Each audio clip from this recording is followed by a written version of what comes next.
Power star Pawan Singh और खेसारी लाल यादव मिलकर के एक बार फिर से यूट्यूब का ट्रेंडिंग सेक्शन जो है उसे जाम कर दिया है। अब आप सोच रहे होंगे कि मैं ऐसा क्यों बोल रहा हूं, तो मैं आपको बताता चलूं कि आप सभी जानते हैं कि भोजपुरी इंडस्ट्री में अगर दो स्टार नहीं है तो भोजपुरी सुना सुना सा लगने लगता है। जी हाँ, मैं बात कर रहा हूं पवन सिंह और खेसारी लाल यादव के बारे में। अगर ये दोनों भोजपुरी इंडस्ट्री में नहीं रहते हैं, कुछ दिन के लिए गायब हो जाते हैं, तो भोजपुरी ऐसा लगता है कि बिल्कुल सुना सा पड़ गया है।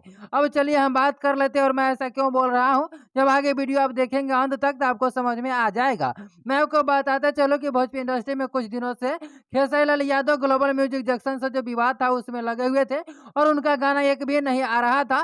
तो इधर पावर स्टार पवन सिंह का भी एक भी गाना नहीं आ रहा था। इस वजह से ट्रेंडिंग सेक्शन में भोजपुरी इंडस्ट्री का एक भी गाना देखने को नहीं मिल रहा। एक बार फिर से ये दोनों स्टार कम किए हैं और यूट्यूब का ट्रेंडिंग सेक्शन जो है उसे जाम कर दिए हैं। अब चले हम बताते चलते हैं कि बिहार में हुई जो एक गाना है खेसारी लाल यादव का, जो कि 47 लाख व्यू चला गया है 2 दिनों के अंदर में, और अभी भी वो गाना 2 नंबर पर ट्रेंड कर रहा है। खेसारी म्यूजिक वर्ल्ड से ये गाना रिलीज हुआ था। अब चलिए पावर स्टार पवन सिंह का बात कर ले, तो इनका भी एक गाना आया है एक दिन पहले, तुझे ना देखूं तो चैन। ये एक दिन पहले रिलीज हुआ है, जो कि 3 नंबर पर लगातार ट्रेंड कर रहा है और 55 लाख व्यू लेकर के आ चुका है। यह टिप्स भोजपुरी यूट्यूब चैनल पर इसे रिलीज किया गया था, लेकिन ये दोनों गाना भोजपुरी का है, यूट्यूब का ट्रेंडिंग लिस्ट में लगातार ट्रेंड करते हुए नजर आ रहा है। फिलहाल में भोजपुरी इंडस्ट्री के बारे में आप लोग की क्या राय है, दोनों स्टारों के बारे में आप लोग क्या कहना चाहते हैं, अब राय को कमेंट बॉक्स में बताइएगा जरूर। इस चैनल पर नए चैनल को सब्सक्राइब भी कर लीजिएगा। फेसबुक पेज पर इस वीडियो को देख रहे थे, पेज को फॉलो भी कर लीजिएगा।